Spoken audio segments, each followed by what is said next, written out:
Hello and welcome to another edition of the Fort Dorchester High School Coaches Show.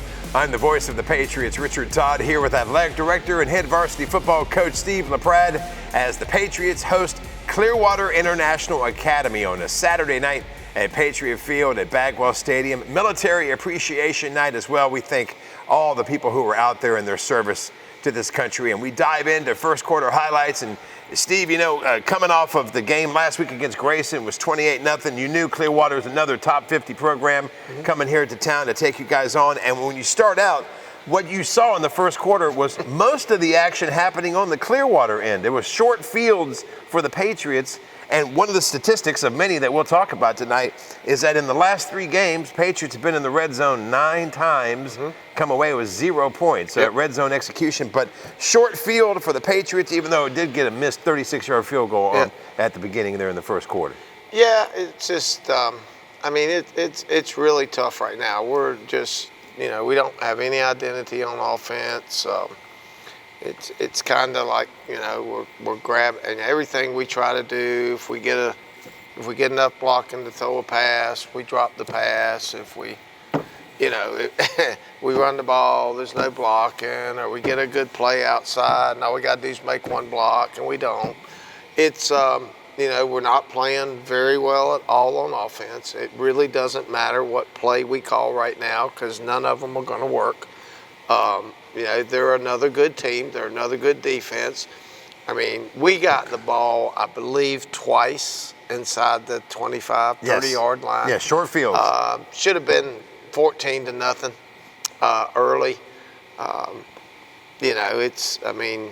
Like I told you, this is a good ball club. I'm not taking anything away from them. They're not Grayson like we had last year. I kind of told you that Spartanburg was going to play Grayson this week, and Dutch Fort kicked a field goal against Spartanburg with no time on the clock to win that game, and Grayson was beating Spartanburg 31-0 in the first quarter. And that shows you how good Grayson's the deal. These guys tonight were really, really good. They were good on defense. We couldn't handle the pressure up front. We couldn't run the ball. We had trouble throwing the ball because you didn't have enough time. I was going to ask you that there seemed to be a definite pattern of blitzing in the first and into the second quarter for Clearwater against our offense. There is, and we're just, I haven't seen the film yet, so sometimes you don't want to say things, and then you watch film, and that's not really what happened. I know we're having some serious problems up front. And we're having some serious problems out on the perimeter not blocking. Now, obviously when you play somebody like these guys, it becomes extremely evident, whereas, I'm not taking anything against Buford. We played horrible against Buford and scored 21 points, but that's the difference when you play Buford or some of the local teams here, or you play Grayson or Clearwater. Execution and mistakes really make a difference. Oh my gosh! You got to do things exactly right, or it's not going to work. You're not going to make a yard. You had the missed 36-yard field goal. Clearwater came back with a 30-yard run, a near pick for the defense. You got to hate it when it goes through the hands of the DB because a play like that, which people sometimes forget about, can really change that quarter. A 38-yard pass would put Clearwater in range to get a 31-yard field goal and make it 3-0. Yeah, and and just like us, Christian Wilson, he works really hard. I've been really putting him in stressful situations at practice. He's missed every field goal. And so we got down there one time, I think we were on 12-yard line. Yes. I couldn't kick field goal. I was going to ask you that in the second quarter, absolutely. I couldn't kick field goal because we missed them. We miss every one. So that's another area. We've been working on that. We worked on that hard this week. And we come out and still can't perform. So it's frustrating right now. Really, our offensive staff is, frustration. It would not even be a kind word. And that's the bad thing about offense. Certain plays obviously work better, but it comes down to execution and having the right now we don't, for some reason, we don't have this fighting spirit on offense. I don't know what's not going on, but I told the coaches to watch film tonight. I gave the kids tomorrow off, and we're gonna get in here at 2 o'clock. If we got to you hate to make personnel changes week 4, but we got to do what we got to do. We got to figure something out quickly. Very quickly. The defense did a good job in the first quarter, and short fields for Fort Dorchester. Yep. No points, by the way. Great job from Trey Ryan on the punt team. We'll talk about that some more. He had a 53-yard punt that would pin Clearwater on their own 4-yard line, which happened a number of times tonight. But at the end of the first quarter, 3-0 Clearwater International Academy over the Fort Dorchester Patriots. Much more to talk about. Second quarter action on the way as the Fort Dorchester High School Coaches Show continues.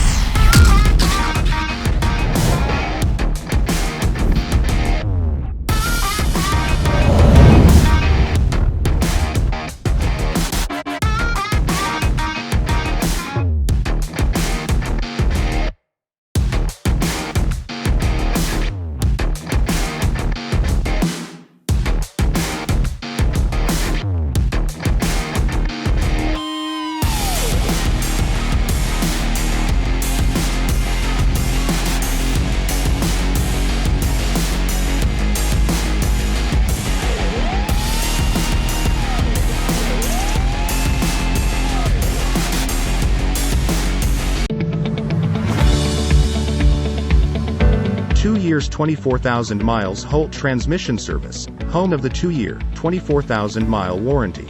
My staff and I are here to help. Many repairs on transmissions are minor. If a major repair is required, the work will be done professionally by a qualified Holt Transmission Service technician. 2 years 24,000 miles Holt Transmission Service, miles of smiles.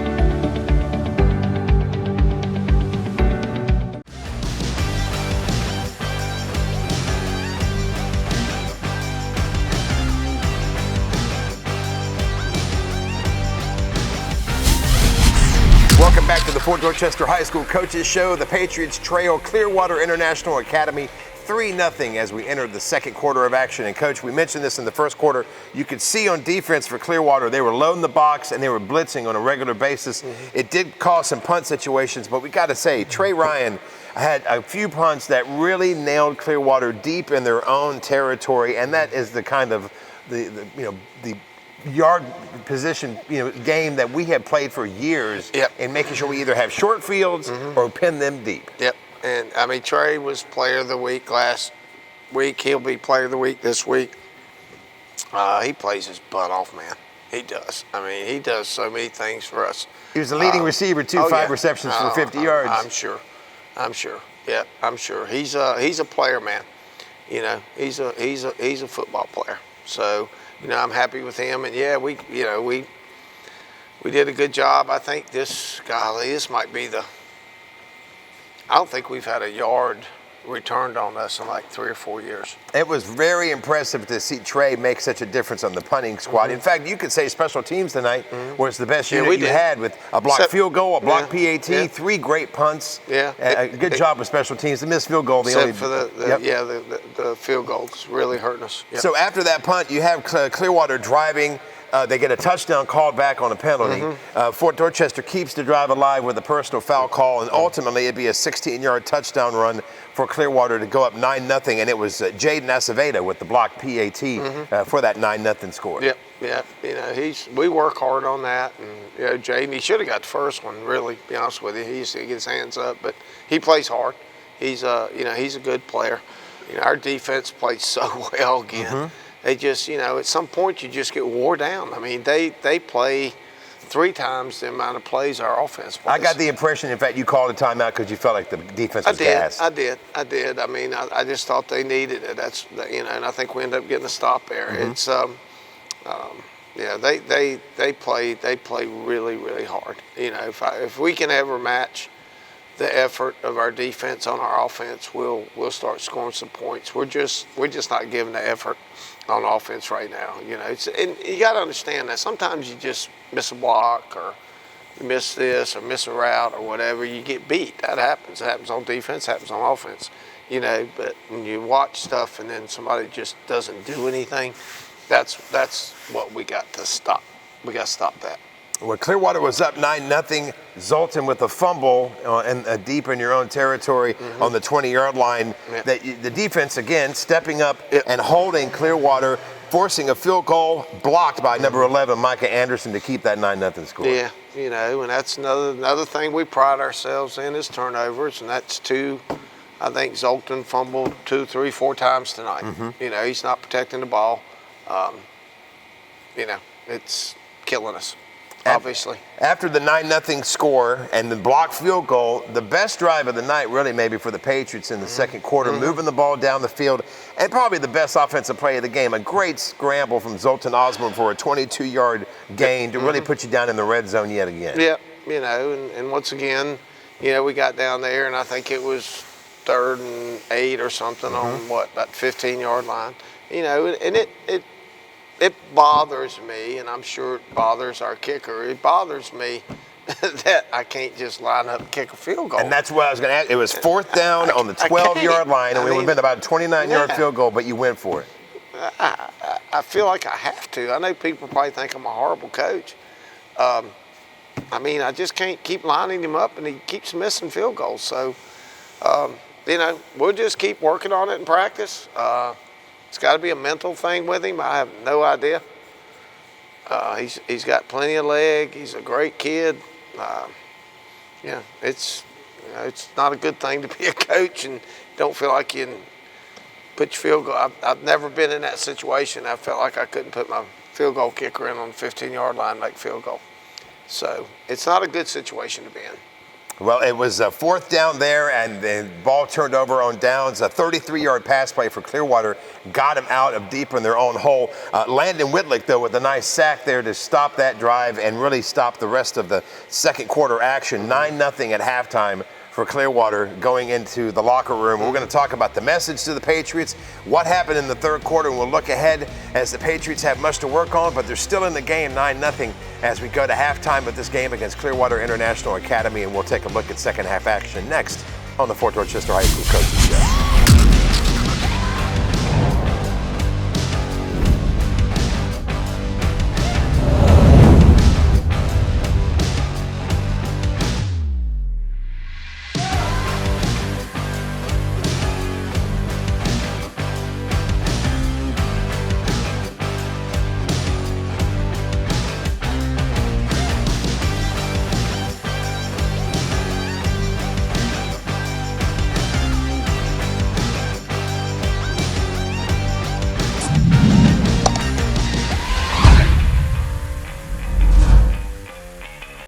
Get your tax refund processed in minutes at Maximum Tax Service.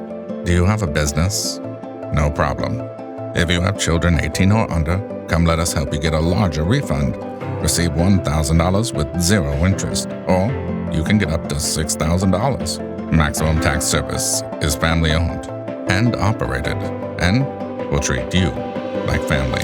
Come into Maximum Tax Service with your W-2 and walk out with a check.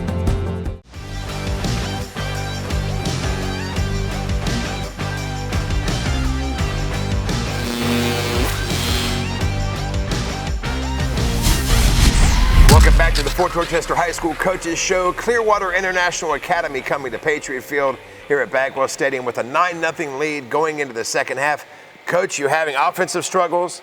Good job on defense. Special teams doing okay, but the missed field goal and stuff. What's the message to your team coming out of the locker room for the second half? Oh, we're just so frustrated offensively. And you got to keep the kids together, and you don't want to start pointing fingers and all that. So it's just, we tried to go in there and correct some things.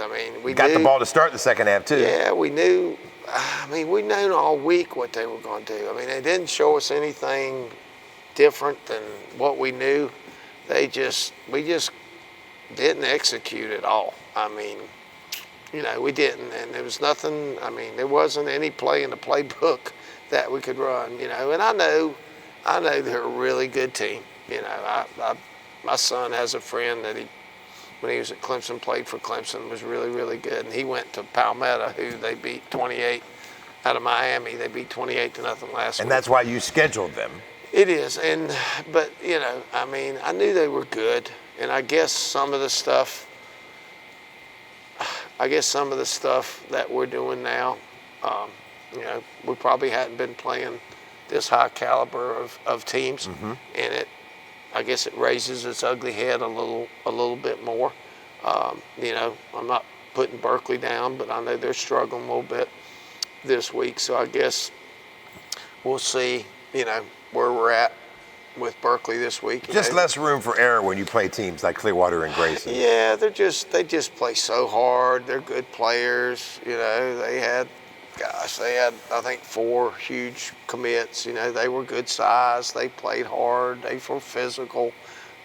It was a physical game, man. Good gracious. I mean, it was a slug mat. Now it was some football play tonight now. Well, the Patriots had a nice drive to start the third quarter, but got stopped on the 4th down. And then when Clearwater got the ball back, number 92, DeAndre Jones, he had probably about 10 tackles tonight and forced a fumble to give the Patriots the ball back. And then came a situation where Zoltan got injured and left the game. Can you give us any kind of an update on his status right now? The trainer just said he pulled something. I don't think it's anything major. And our backup quarterback's hurt.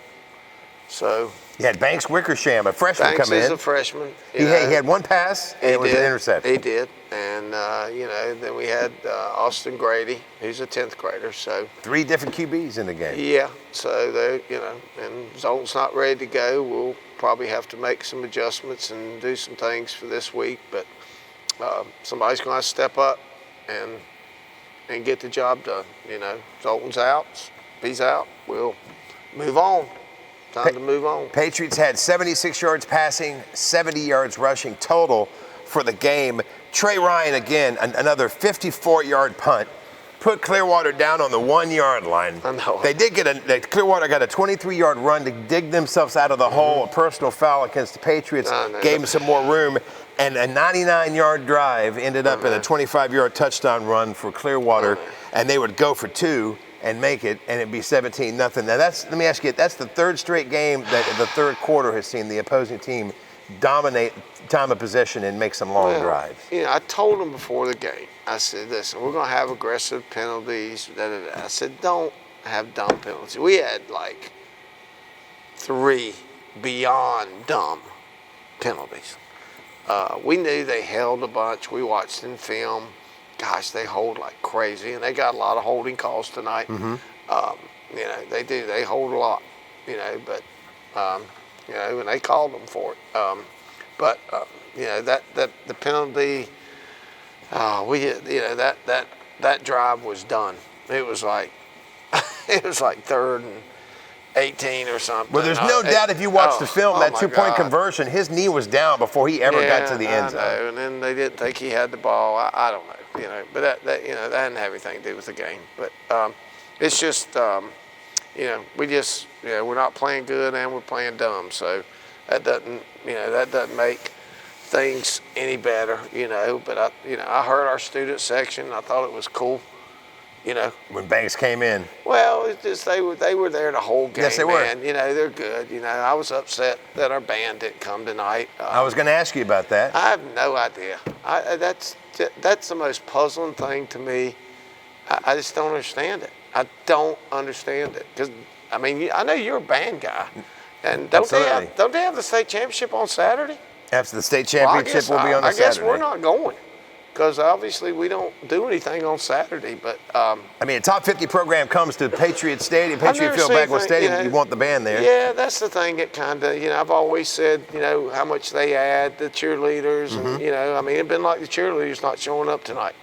I have no idea. I really don't know. I guess Mr. Thomas decided he wanted the weekend off. I'll be dang if I know. It's the dangest thing I've ever seen, but. It'd been nice to have them there. I think they add a whole lot to it. Our band kids are great kids, so I'm sure they probably wanted to be there. I guess he just didn't want to be there, so it's just not a good thing. I don't know. I just think it's I support the band, and you'd think they would want to support us, but I saw the parents out here. Their parents work their butts off now. We got some good band parents. They were out here working today, but I guess the kids or our band director took the weekend off. It's definitely better when the band. His job. It's definitely better when the band is there. It adds to the environment, and that 99-yard touchdown drive for Clearwater after a 2-point conversion that probably wasn't successful. It counted 17-0, and then the ensuing kickoff, a great hit from Clearwater, turned the ball over right there to end the third quarter at 17-0, and Clearwater have the ball in the short field to start the fourth quarter. I know. I think, all those kids, a lot of our kids that are making a lot of mental mistakes were JV players last year, and young. You hope they're going to be able to handle it, and I guess some of them aren't quite ready for this, the level we're playing now is way up here. It's not anything. I mean, I don't think there's a team in South Carolina, I don't think that's anywhere close to the last two teams we played. I don't think so. The mark I told you about, I hold Dutch Fork in high regard, but for them to have to kick field goal with no time left to beat Spartanburg, and then the team we played last week, it was 31-0 in the first quarter. It tells you the level of competition we're playing, and it's hard to, because I hate losing, and the kids, I think the kids were embarrassed that they lost. We haven't lost a regular season game here in been a pretty long time. Have you ever been shut out in back-to-back games? Oh, Lord, no. That's you what I got figured. to be kidding me. No. Oh, my Lord. I haven't been shut out hardly ever. It's been a couple times, but not many. But, until we get our butts going on offense, we might get shut out again. We got some serious soul searching. I think we got good kids. I told my wife, I'm kind of at a loss. I don't really know exactly what I'm going to do, but I got to do something. I don't know what it is. They've kind of got me bum-fuzzled right now. I got to figure something out. That's 8 scoreless quarters, which we kind of tipped off what's going to happen in the fourth. And you also had 9 trips in the red zone with no points as well. So there's things to work on. 17-0 the score, Clearwater International Academy over the Patriots. Fourth quarter action and a preview of what's to come as the Fort Dorchester High School Coaches Show continues next.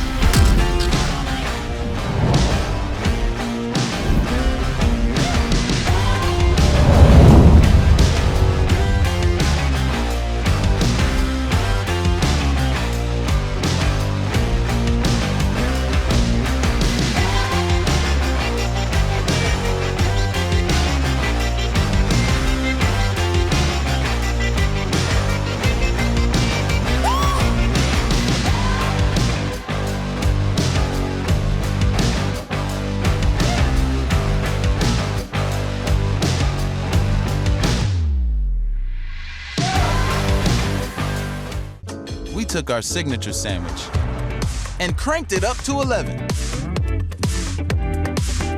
With bacon and cheese, it's the new Signature Club, remixed by Zaxby's. And we welcome you back to the Fort Dorchester High School Coaches Show. 17-0 the Patriots trail at home against Clearwater International Academy, a top 50 program in America. And we start the fourth quarter, and you had your backup quarterback, Banks Wickersham, in, the freshman, after Zoltan goes out with an injury. He throws an interception that was his only pass of the game, and that ended up in a short field that turned around on a 28-yard touchdown pass from Clearwater, and they jump up 24-0. Yeah, I think anybody that loses a starting quarterback in high school is probably going to be in trouble. And obviously our second string quarterback was hurt too. He got hurt in practice, so that didn't make things any better because he's got a lot of varsity experience. He was Stahl's starting quarterback last year, so he would have been able to come in there. Of course, Banks played JV. Austin really didn't play at all. He was hurt all last year, so this is probably first snap he's had in almost 2 years. So was that your thinking in changing from Banks to Austin there in the not fourth? Not really. It was just getting him in the game, giving him a shot. I mean, the game was out of control then, and you got some other good backups in with some PT against Clearview. But Clearwater. We didn't. It was tough. We couldn't run the ball, and it was just a rough situation. And I know, like I said, we got Berkeley this week. I think they're struggling too on offense. Godly, one of us has got to score, I guess, next week. hopefully. I mean, I can't remember the 8 scoreless quarters for the Patriots. I don't know if that's ever happened in Patriot football history. I've coached football for 45 years, and the times I've been shut out, I know I do it on one hand. I think I could do it on 2 fingers or 3 fingers, to be honest with you. But I'm not sure. That's a long time, 45 years. But, I've never. I'm like I said, I'm a little bit, as a coach, you got to watch. You can't sink the ship. But I got to watch the film. I got to come up with some answers. I got to do something because what we're doing is not working. So I got to do something. Austin Grady, the third quarterback coming into the game, the sophomore. The drive for the Patriots was stalled out again on a 4th down, turning the ball over to Clearwater. They would end up getting an 11-yard touchdown run to close out the scoring at 31-0. Is there any fear that when you step up in competition like you have with, you started out with the runner-up in 4A Beaufort, and you beat them 21-6, but you play number 9 in the country, Grayson. You play a top 50 in Clearwater. That the idea of doing it so that you have that experience that's going to pay off in the postseason down the road might also undermine your confidence or your play, your worthiness, play calling and things moving forward in the season. It does. I mean, it's a double-edged sword, and you hope you're getting through these tough games. I mean, they had a bunch of guys get hurt tonight. We had a bunch of guys get hurt tonight. So, when you play big games like this, and I mean, they were huge as we are. They packed a punch. We packed a punch. They had some players. That tight end they had was a mess. He was huge, and he caught the ball well and ran well. So it's that's the biggest thing is mending up and piecing everything back together. And get back to work. Like I said, I gave him tomorrow off. But yeah, confidence is down. Like I said, they're not. I mean, good Lord. I mean, we just don't lose very much around here. But like I said, people don't. A lot of people. Fort Dorchester has gone down. People don't know. Those 2 teams could go through South Carolina and never lose. They'd beat every single team in the state of South Carolina. They would. I think they would. I don't think they would lose to either one of them. I know Grayson wouldn't. Grayson would beat the brains out of everybody. The final score is Clearwater International Academy 31, Fort Dorchester 0. The Patriots go on the road next at the Berkeley Stags. Historically has been a very competitive rivalry over the years. In fact, your next 3 games are on the road. You're going to end up being at the 5A state champions, Gaffney, and at a tough Ashley Ridge squad before you come back home in October. Right. So you go on the road to Berkeley, 3 road games. It's going to test your mettle. It will, I know Berkeley's been struggling. They played us tough in the playoffs last year. That little offense they run's a mess. You got to play assignment football, which our guys like putting their ears back and going killing somebody. So that gives you a little fit. And that's a ball control offense, so hopefully we'll be all right. We will see what happens. Much more to come in the season. Want you to get out and get on the road and support your Patriots at the Berkeley Stags next Friday at 7:30. The next home game will be on Friday, October the 7th, hosting Goose Creek, but you can get on the road and support your Patriots, and we thank you so much for watching this edition of the Fort Dorchester High School Coaches Show.